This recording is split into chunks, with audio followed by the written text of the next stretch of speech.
Take that child back to the basement.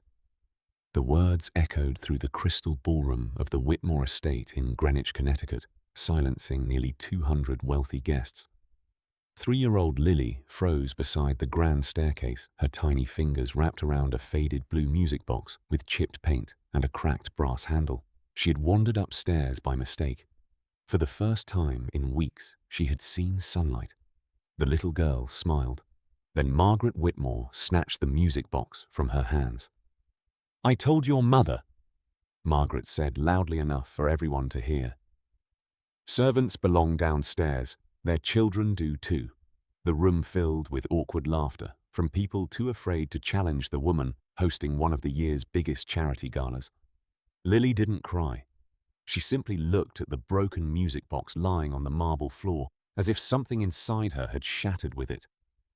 Across the room, May stopped carrying the silver serving tray. She had spent the entire evening pretending to be invisible. Now, every eye was on her. Her black housekeeping uniform was spotless despite 16 hours of work. Sweat soaked through the collar anyway. She hadn't slept more than 4 hours a night for months. She wanted to run to her daughter. She wasn't allowed. One more mistake, Margaret had warned, and both of them would lose the only roof they had left. May lowered her head. "Please," she whispered. It wasn't a plea for mercy. It was a plea to let Lily keep the only thing her late father had ever given her. Margaret smiled. Then she lifted one elegant heel. Crunch. The tiny music box disappeared beneath her shoe. Gasps rippled through the ballroom. Even the string quartet stopped playing. Lily stared at the crushed metal pieces scattered across the white marble floor. "I can fix it," she whispered. Nobody answered, except someone standing near the rear entrance. What happened here? The voice was calm, almost too calm. Heads turned. A tall man in a dark charcoal suit had just entered after finishing a private meeting with several clean energy investors in the estate's West Wing. Ethan Cole, one of America's youngest self-made billionaires. Most guests recognized him instantly. Margaret forced a polished smile. "Mr. Cole, I'm terribly sorry you had to witness this. Just a small housekeeping issue." Housekeeping issue. That was how she described a frightened mother holding back tears while her toddler stood barefoot on cold marble, surrounded by strangers. Ethan's eyes never left Lily, or the crushed blue music box. There was something engraved inside the broken lid. Only a few letters remained visible beneath the cracked brass. "Always sing." His expression changed for only a fraction of a second. Almost nobody noticed. Almost. May did. She watched his eyes linger on the damaged object far longer than anyone else would have, as if he recognized it, as if the tiny broken toy mattered far more than it should. Margaret noticed his silence and rushed to control the moment. "The child shouldn't have been upstairs. We have standards." Ethan finally looked at her. His voice stayed level. "Standards. Just one word. Nothing more." But something about the way he said it made several board members exchange nervous glances. Margaret laughed lightly. "I assure you everything is under control." She should have stopped talking. She didn't. This woman and her daughter owe this family everything. Without us, they'd have nowhere to go. May closed her eyes. Not because the words hurt, because they were almost true. Almost. The difference between almost true and completely true would soon destroy everything Margaret had spent years building. But not tonight. Not yet. Ethan slowly bent down. Instead of picking up the expensive crystal glass that had rolled across the floor, he carefully gathered every tiny piece of Lily's broken music box into his hands. Then he looked directly at the little girl. What song did it play? Lily answered so softly only a few people heard her. "My daddy said, whenever I'm scared, I should keep singing. Nobody spoke, not even Margaret. For one impossible second, the ballroom became completely silent. It would not stay that way for long. Within 72 hours, federal investigators would arrive at the Whitmore estate. Within 1 week, Margaret Whitmore's carefully protected reputation would collapse in front of the same society she had spent decades impressing. And it would all begin with a broken music box and a song drifting up from a basement everyone pretended did not exist. But to understand why that small object would destroy everything Margaret had built, we need to go back. 3 months earlier. Before anyone in the Whitmore mansion noticed the little girl with the gentle voice, every morning began the same way. At 4:45 a.m., May's alarm vibrated instead of ringing. She never allowed sound. The basement walls were thin, and Margaret Whitmore hated being reminded that anyone besides her own family lived inside the estate. May slipped quietly from the narrow cot she shared with Lily. The basement room was barely larger than a storage closet. One tiny window sat just below the ground outside. Most days, the only thing visible through it was the shadow of expensive shoes walking across the garden path. Sunlight rarely reached them. Fresh air even less. She folded the blanket with military precision before gently brushing a strand of hair away from Lily's sleeping face. The little girl smiled in her dreams. Children had a remarkable ability to imagine warmth even inside cold places. May kissed her forehead. "I'll be back before breakfast." Lily never complained. She simply nodded sleepily every morning and reached for the old blue music box sitting beside her pillow. It no longer played perfectly. The melody skipped after every few notes. Still, Lily wound it carefully. Every single day. The tune reminded her of someone she barely remembered. Her father. May paused for a moment before climbing the narrow basement stairs. The music floated softly behind her. Not loud enough for the family upstairs to hear. Just loud enough to remind May why she kept enduring another impossible day. Outside, dawn painted the sky above Greenwich in pale shades of gold. Inside the Whitmore mansion, another kind of day was beginning. One built on appearances.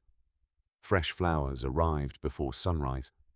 Imported fruit appeared on silver trays. Crystal chandeliers sparkled before the family even woke up. Every detail mattered, except the people who made it happen. By 6 o'clock, May had already cleaned 4 bathrooms, polished the library, ironed fresh linens, and prepared breakfast service alongside the kitchen staff. She moved quickly, quietly, almost invisibly. That was exactly how Margaret preferred it. "If guests remember your face," Margaret often said, "you're doing your job wrong." May had heard those words so many times they no longer hurt. What hurt was knowing Lily spent most of the day downstairs alone. The estate officially prohibited employees from bringing children. Margaret had made one exception, not out of kindness, because May had nowhere else to go. 3 years earlier, May had arrived in America from the Philippines after accepting work through a labor broker who promised legal employment and housing. The promises disappeared almost immediately.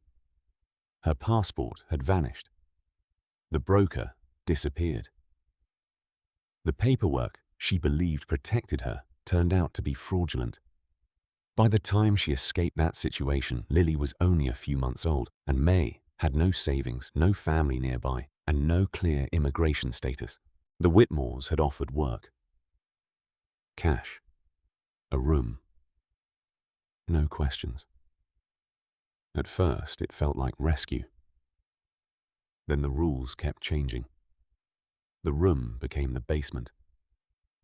The workday stretched longer. Days off quietly disappeared. Eventually, May realized she wasn't staying because she wanted to. She was staying because every other door seemed permanently closed. Still, she never allowed herself to become bitter. not in front of Lily. Every evening after the mansion finally grew quiet, she invented stories about castles filled with sunlight, friendly birds and little girls brave enough to rescue frightened grown-ups. Lily always laughed at that part. Can little girls save mamas? May smiled every time. Sometimes they already have. One rainy Tuesday, while changing the flowers in the east hallway, May overheard something she wasn't supposed to hear. Margaret stood inside her private office, speaking sharply on the phone. No, the charity gala stays on Saturday. A pause. I don't care if Ethan Cole is only attending for 30 minutes. His foundation's endorsement would secure every donation we need before the zoning board votes. Another pause. And make absolutely certain no staff members are visible during the reception. May lowered her eyes and kept walking. She had no idea who Ethan Cole was. She only knew one thing. Saturday's gala would mean another 18-hour shift. Another day Lily would spend almost entirely alone beneath the mansion. That evening, after carrying the last load of laundry downstairs, May found Lily sitting beside the tiny basement window. What are you listening to? She asked. The birds. I can't hear any. Lily smiled. They're outside. May looked toward the ceiling. The birds were singing somewhere far above them. She couldn't hear them either. But Lily could. And for reasons May couldn't explain, that tiny moment filled her with both hope and fear.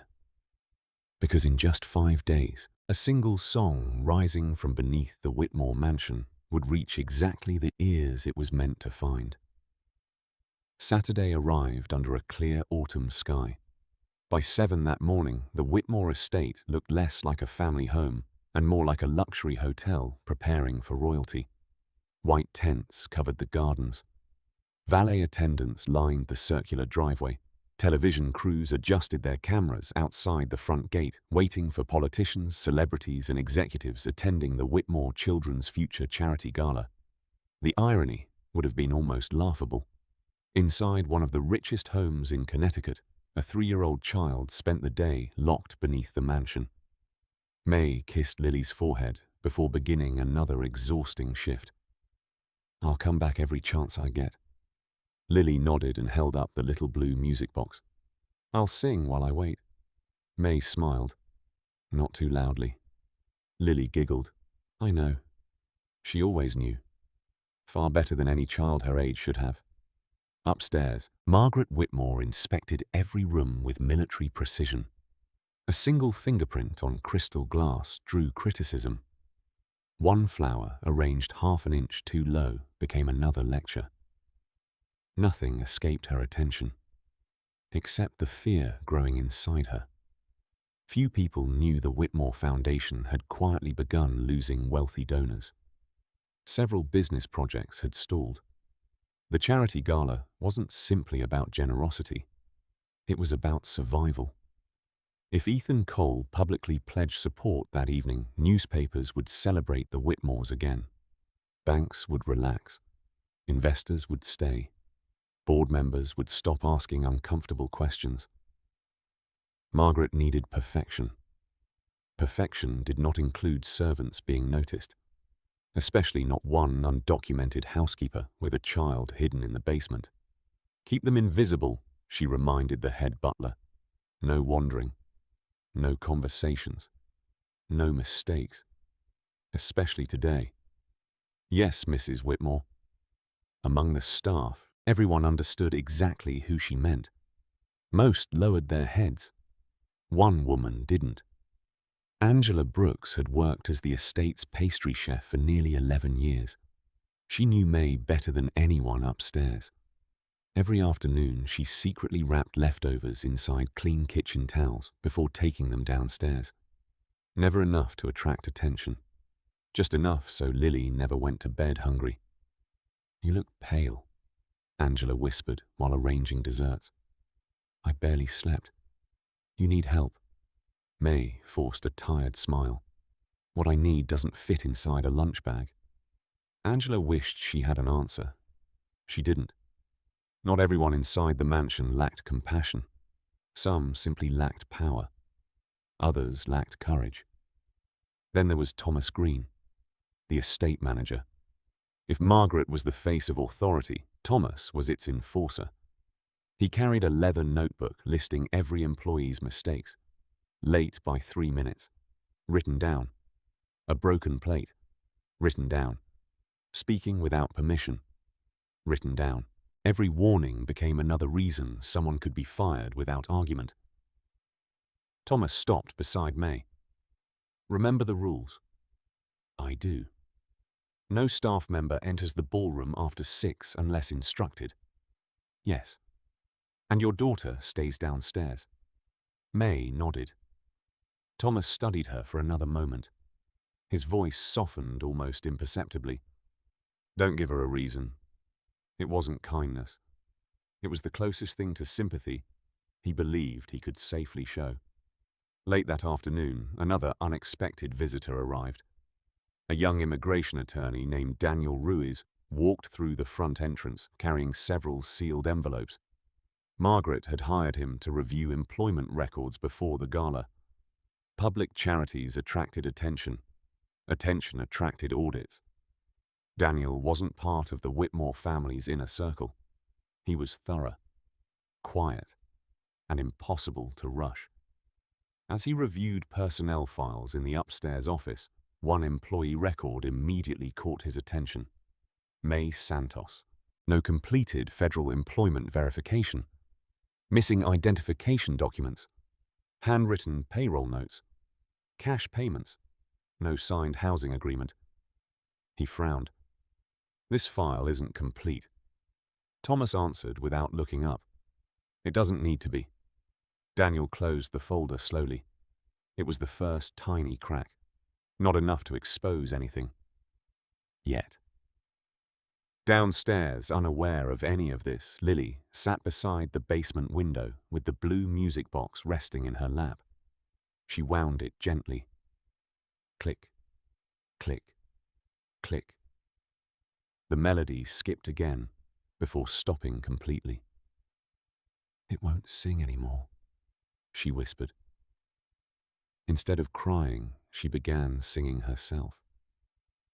Softly. The same lullaby her father used to hum years before. The tiny basement filled with her fragile voice. Above her, hundreds of expensive guests would soon applaud speeches about compassion. None of them realized real compassion was quietly echoing beneath their polished shoes. Not yet. But someone scheduled to arrive before sunset had an unusual habit. Whenever business meetings became overwhelming, he stepped outside to find silence. And silence had a remarkable way of carrying sounds that busy people usually ignored. By 5:30 that evening, the Whitmore estate no longer resembled a home. Luxury sedans flowed through the front gates one after another. Camera flashes bounced across polished marble. Champagne glasses clinked beneath crystal chandeliers. Outside, guests praised the Whitmore family's generosity. Inside, May had already worked nearly 13 straight hours. Her feet burned with every step. Her wrists ached from carrying heavy serving trays. Still, she kept moving. Invisible. Exactly as Margaret demanded. Before the first speech began, May slipped downstairs for barely 2 minutes. Lily rushed into her arms. "You came back." "I promised." May hugged her tightly, then noticed the blue music box resting silently on the blanket. It stopped. "I know. I tried fixing it." Tiny scratch marks covered the cracked brass where Lily had carefully worked with a plastic spoon. "I'm sorry, Mama." May kissed the top of her daughter's head. "You don't ever have to apologize for trying." Lily looked toward the ceiling. "Are there lots of people upstairs?" "Hundreds." "Are they happy?" May hesitated. "They think they are." A voice echoed from the basement stairs. "May." "Thomas." She immediately stood. "I have to go." As she hurried upstairs, Thomas met her halfway. "You were gone too long." It was less than 3 minutes. It doesn't matter. He opened his leather notebook, another mark. May watched him write without saying a word. Too many marks. That was all it took. She knew exactly what Margaret was doing. Building a reason. Not today, maybe not tomorrow, but soon. One more mistake, and both she and Lily would be out on the street. Back upstairs, the gala officially began. Margaret welcomed everyone with practiced warmth. Her smile looked flawless beneath the television lights. "Our family believes every child deserves opportunity," she announced to thunderous applause. May nearly dropped the tray in her hands. Every child. The words echoed inside her chest. Below the ballroom, her own daughter sat alone in a windowless room. Angela caught May's expression. "Don't listen." "I have to." "No." Angela quietly squeezed her arm. "You have to survive." Across the ballroom, Ethan Cole finally arrived. Unlike most guests, he brought no entourage. No photographers followed him. No assistants hovered nearby. He greeted people politely but briefly, clearly uncomfortable with excessive attention. Margaret immediately intercepted him. "Mr. Cole, we're honored. Thank you for inviting me. I hope you'll enjoy seeing how much this foundation has accomplished." Ethan smiled politely. "I'd rather meet the people who actually make it work." For the first time all evening, Margaret's smile stiffened. "We have an excellent staff." "I'm sure you do." His answer sounded ordinary, but Margaret suddenly changed the subject. She guided him toward donors' board members and reporters instead, away from the service hall, away from the kitchen, away from the basement door, hidden behind the east corridor. Daniel Ruiz noticed. He had spent the last 2 hours quietly reviewing employment records in a temporary office upstairs. The more files he examined, the more uncomfortable he became. Several employees lacked proper documentation. Cash payroll records didn't match tax filings. Housing agreements were missing. One file bothered him more than the rest. May Santos. Something about it felt deliberately incomplete. He folded copies of several pages into his briefcase. Not as evidence. Not yet. Just in case. Meanwhile, downstairs, Lily grew restless. The basement suddenly felt darker than usual. A storm had rolled across Greenwich, covering the tiny window with heavy rain. She wound the broken music box anyway. Nothing. She tried again. Silence. Then she remembered something her father used to tell her. When the music stops, you become the song. So Lily closed her eyes and began singing, very softly. At first, only the old concrete walls heard her.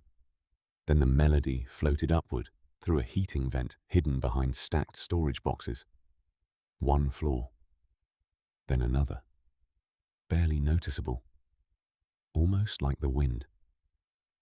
At that exact moment, Ethan quietly stepped away from another business conversation. He had developed a habit after years of exhausting negotiations, whenever rooms became too loud.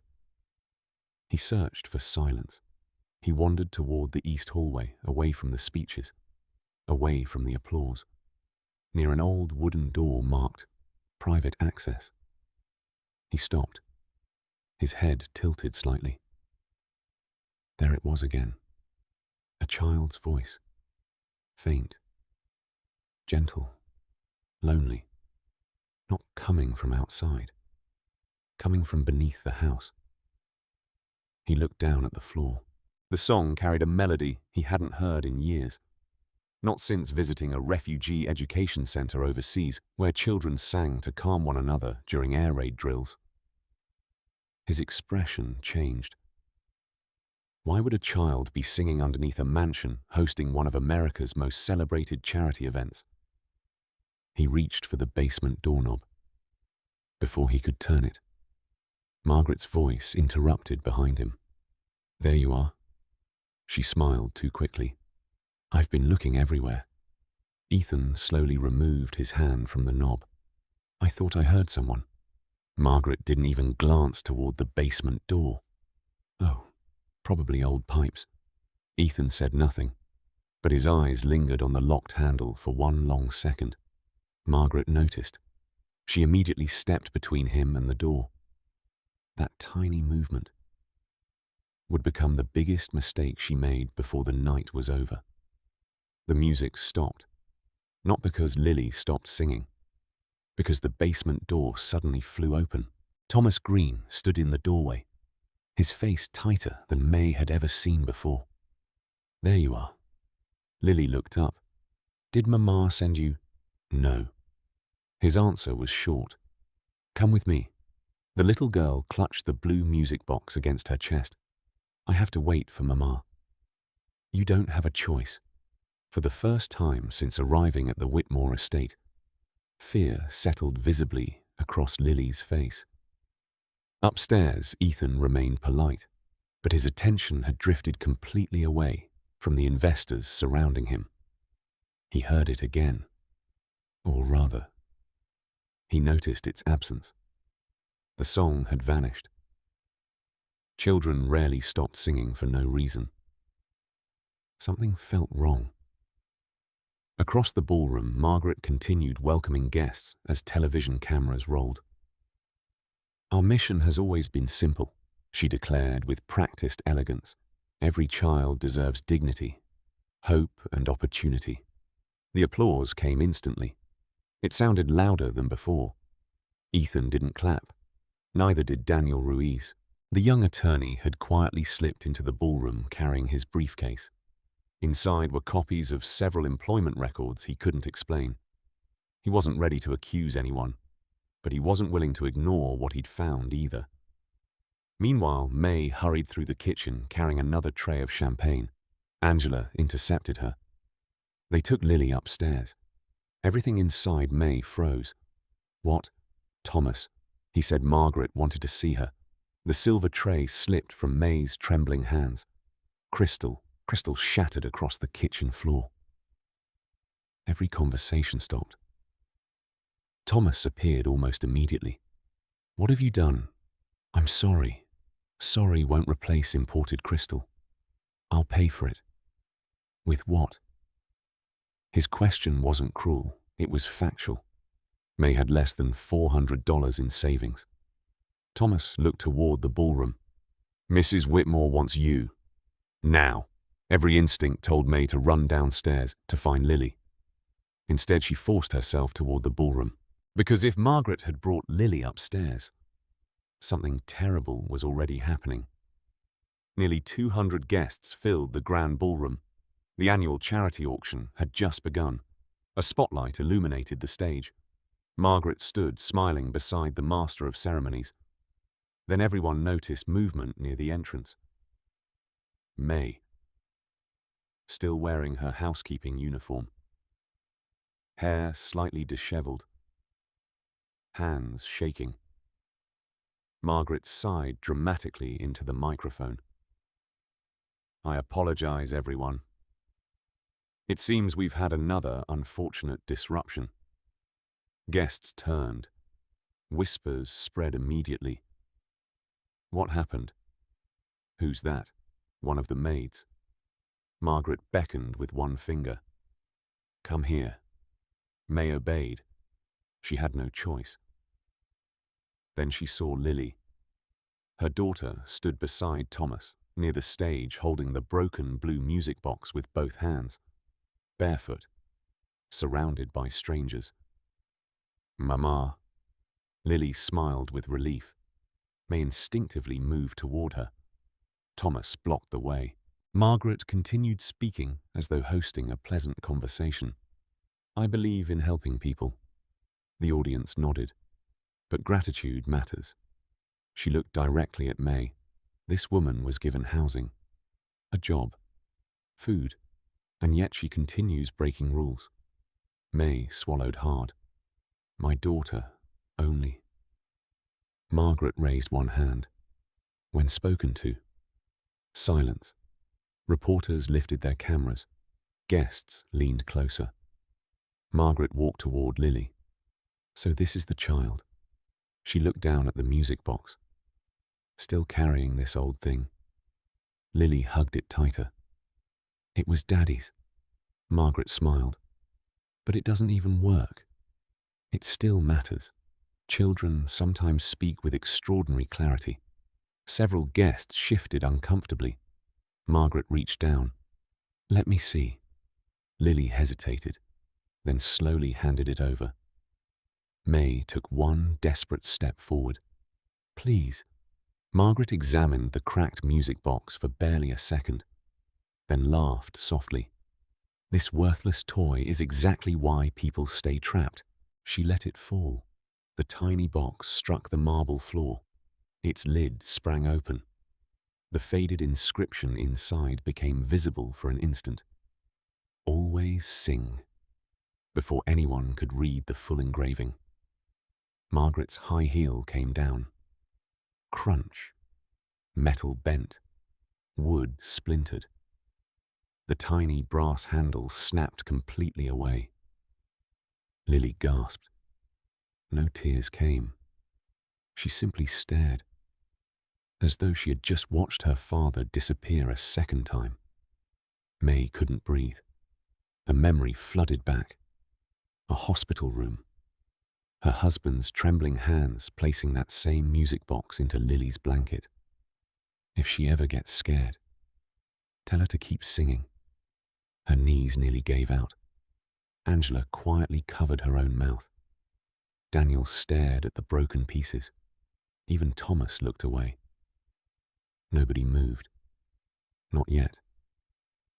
Then Margaret delivered the sentence that shattered whatever silence remained. Take that child back to the basement. Exactly the words Ethan Cole heard as he stepped through the ballroom entrance. He looked first at Lily, then at the crushed music box, then at May.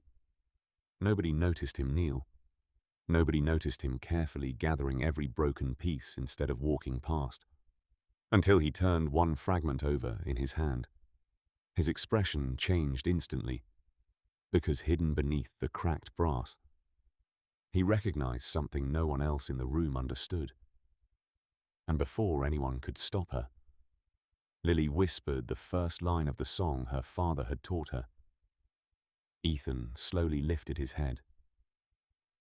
This, he said quietly, isn't just a music box. This isn't just a music box. Ethan Cole's quiet voice carried farther than Margaret's microphone ever had. The ballroom fell completely silent. Margaret forced a nervous laugh. I'm afraid it's only an old toy, Mr. Cole. The child has become rather attached to worthless things. Ethan didn't answer immediately.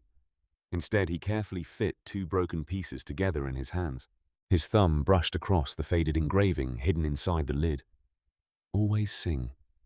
Below those words, almost invisible beneath years of scratches, was another inscription. For Lily. His eyes lifted slowly toward May. Who gave this to her? May hesitated. My husband. What was his name? David Santos. Several guests exchanged confused glances. The name meant nothing to them. Margaret folded her arms. Surely we aren't interrupting the gala over an old keepsake. Ethan stood. I met David Santos. The room froze. Margaret's smile faltered for the first time all evening. It was 8 years ago, Ethan continued. Our company sponsored a clean energy construction project in the Philippines after a typhoon destroyed several coastal towns. He looked at the tiny music box again. One of our volunteer mechanics carried this everywhere. He told me he planned to give it to his daughter someday. May's eyes widened. You knew David. He saved my life. Nobody spoke, not even the reporters. Ethan's voice remained calm. A support beam collapsed during a storm. I never saw it coming. David pushed me out of the way. He took the impact instead. A stunned silence settled over the ballroom. He refused compensation for himself. The only thing he asked me, Ethan paused, was that if I ever met his family, I would make sure they were never forgotten. May covered her mouth. David had never told her, not once. Margaret quickly stepped forward. That's a touching story, but it has nothing to do with tonight. I disagree. Ethan's eyes met hers. It has everything to do with tonight. Margaret straightened her shoulders. This woman works here voluntarily. We've given her employment, housing, and stability. Daniel Ruiz finally spoke. Mrs. Whitmore. Every head turned toward the young attorney. I don't believe that's accurate. He opened his briefcase. I reviewed your employment files this afternoon. You reviewed what I hired you to review. I did, and I found missing federal employment documentation.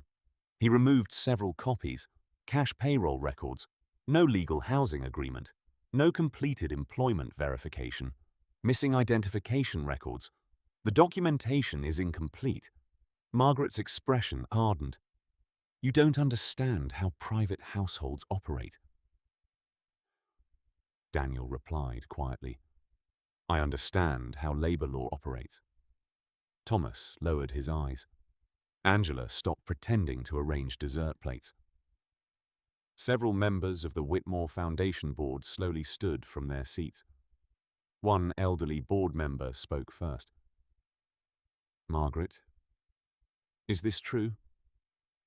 She answered too quickly. Our legal team handles those details. Daniel shook his head. There is no legal team listed. And according to payroll records, he looked toward May. She has routinely worked between 16 and 18 hours a day. The whispers became louder. Reporters lowered their cameras, then immediately raised them again. This story had just changed. Margaret pointed toward May.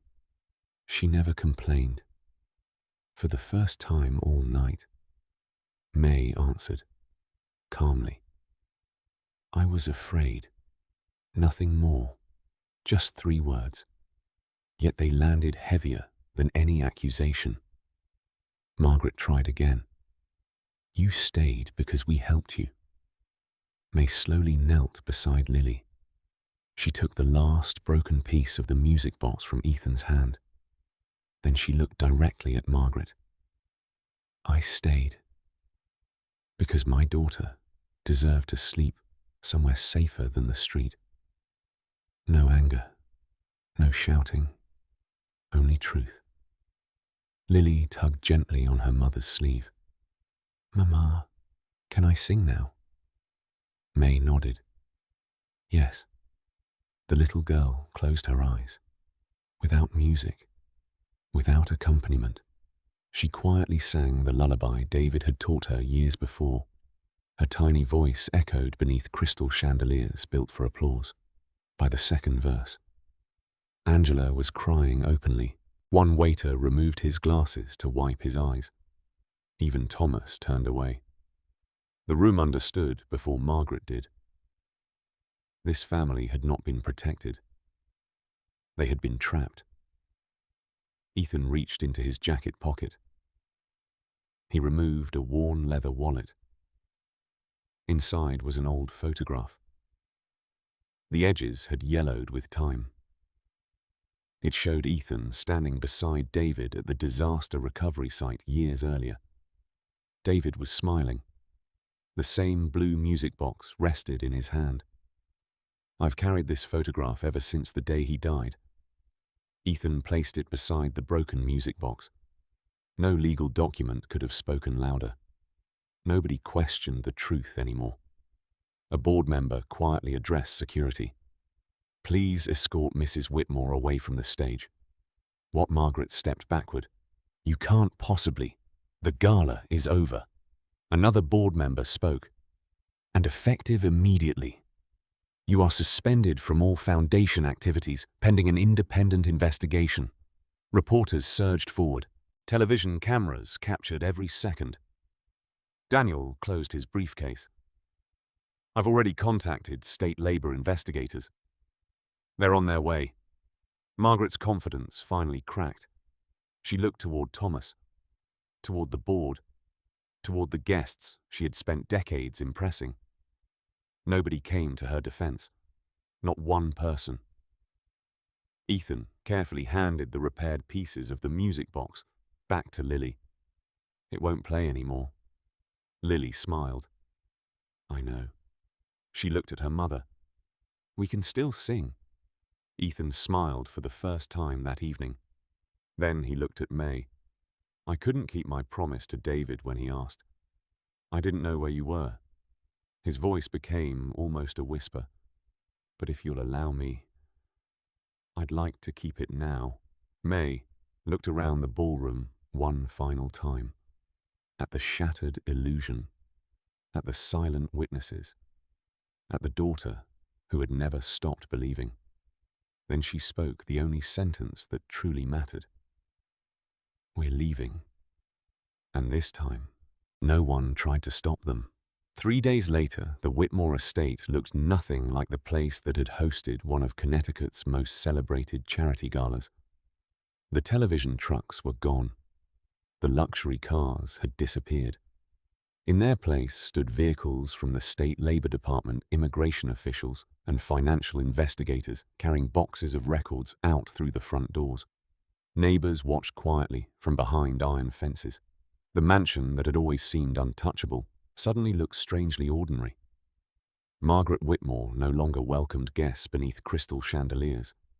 She spent her days answering questions from investigators about payroll records, employee housing, unpaid wages, and charitable funds. Within 2 months, she resigned from every charitable board she controlled.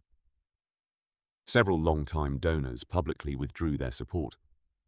The foundation survived, but only after an entirely new leadership team promised complete transparency and independent oversight.